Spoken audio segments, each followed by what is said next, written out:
Hello friends, स्वागत है आपका हमारे चैनल पर। मैं आपकी पूनम आज आप सभी के लिए औसान माई के दो गीत एक साथ लेकर आई हूँ। एक औसान माई का विदाई गीत है, दूसरा जब हम माँ का पैर दबाते हैं, गोड़ दबाते हैं उस समय का गीत है। दोनों ही गीत बहुत ही खूबसूरत, बहुत ही प्यारे, हृदय स्पर्शी हैं। आपकी पूनम आप सभी से रिक्वेस्ट कर रही है कि गीत को अपना कीमती वक्त, अपना अनमोल टाइम दे करके इस गीत को पूरा सुनने की कोशिश करें। अगर आप गीत को पूरा नहीं सुनेंगे तो गीत के भाव समझ में नहीं आएंगे। अगर आप सभी को मेरे गीत पसंद आए, वीडियो को लाइक शेयर सब्सक्राइब करें, अपनी बहन अपनी पूनम को सपोर्ट करें। आइए पहले औसान माई का गोड़ मीजते समय का गीत सुनाऊंगी, उसके बाद विदाई का। मीजबे गोड़वा मैया फिर कहिया अइबू, मीजबे गोड़वा मैया फिर कहिया अइबू, मीजबे गोड़वा हो मैया फिर कहिया अइबू।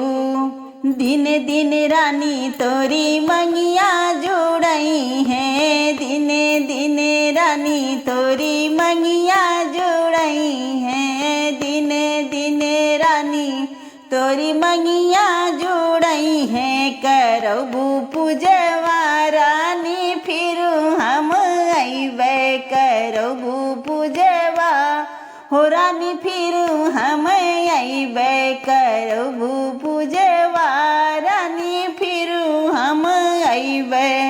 मिजबे गोड़वा मैया फिर कब अइबू, मिजबे गोड़वा हो मैया फिर कहिया अइबू, मिजबे गोड़वा मैया फिर कहिया अइबू।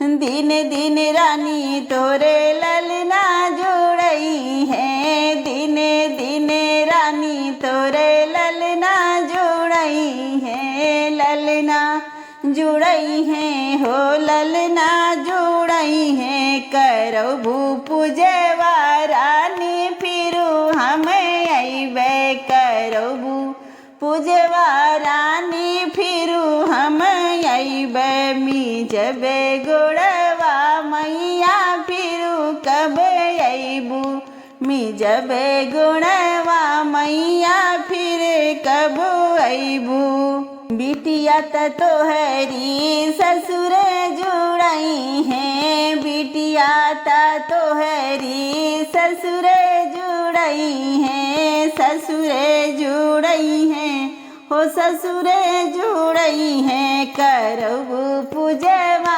रानी फिर हम अइबे, करबू पूजवा हो बिटिया फिर हम अइबे, करबू पूजवा बिटिया फिर घर अइबे।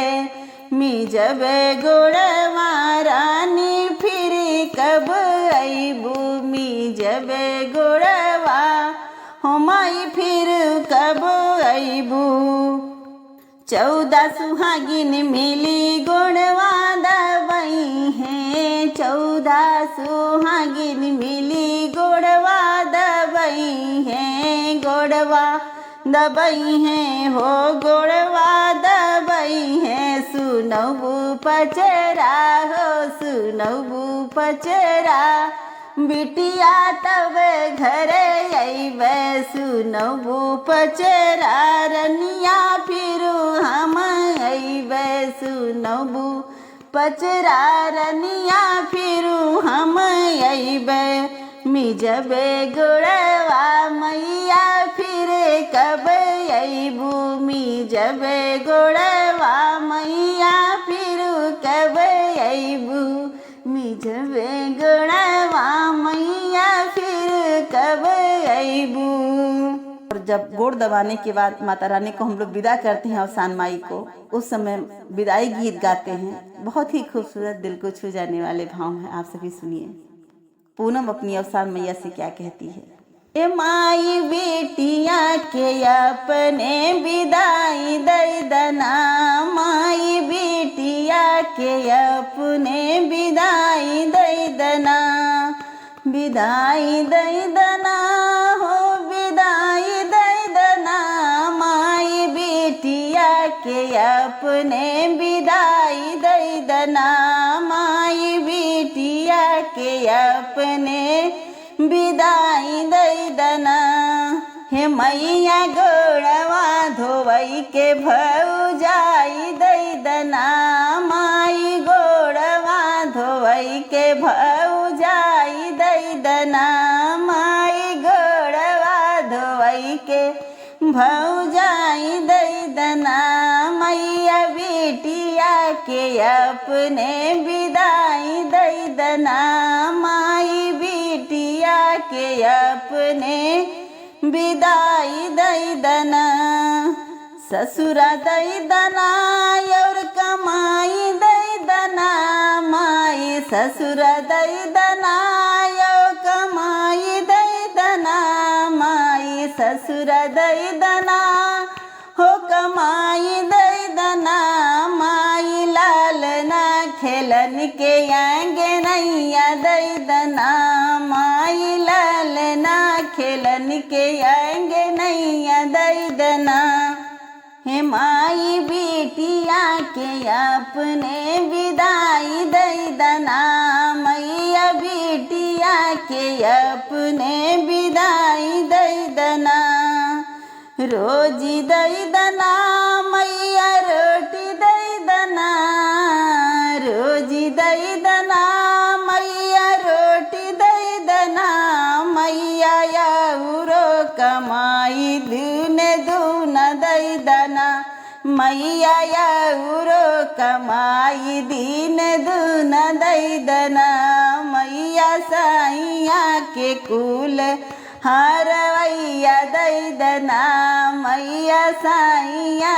के कुल हरवैया दई दना हे मैया बिटिया के अपने विदाई दई दिना मैया बिटिया के अपने विदाई दई दिना आचरा पसारी मैया सिसिया मागिना आचरा पसारी मैया सिसिया मागिना आचरा पसारी माई सिसिया मागिना हो भरी दहा मरो अचरवा घर विदाई दई दना भरी दहा मरो अचरवा घर विदाई दई दना हो भरी दहा मरो अचरवा घर विदाई दई दना हो माई बिटिया के अपने विदाई दई दना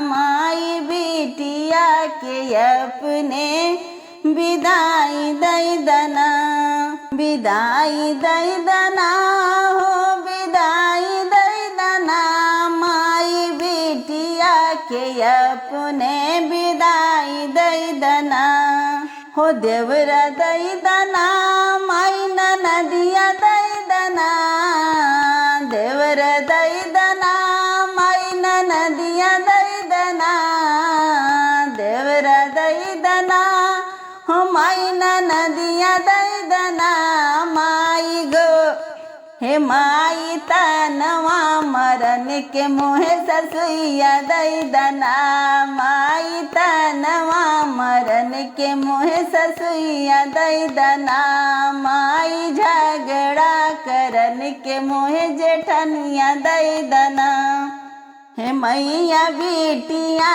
के अपने विदाई दई दना मैया बिटिया के अपने विदाई दई दना हे माई बिटिया के अपने विदाई दई दना। आप सभी को दोनों गीत कैसे लगे प्यारे प्यारे कमेंट करके ज़रूर बताइएगा। हमेशा आप सभी के कमेंट को देखकर मुझे गाने का हौसला मिलता है। ऐसे ही अपना प्यारा आशीर्वाद बनाए रखिएगा। गीत में कोई गलती छोटी बहन समझ के माफ़ करिएगा। अगर आपको मेरी आवाज़ में गीत सुनना पसंद है तो फरमाइशी तौर पर आप सभी कमेंट करके बता सकते हैं। फ़ोन कर लीजिए मेरे पास। आप सभी की फरमाइश पूरी करने की पूरी कोशिश करूँगी। मिलती हूँ अगली वीडियो में नए गीत के साथ। तब तक के लिए हर हर महादेव।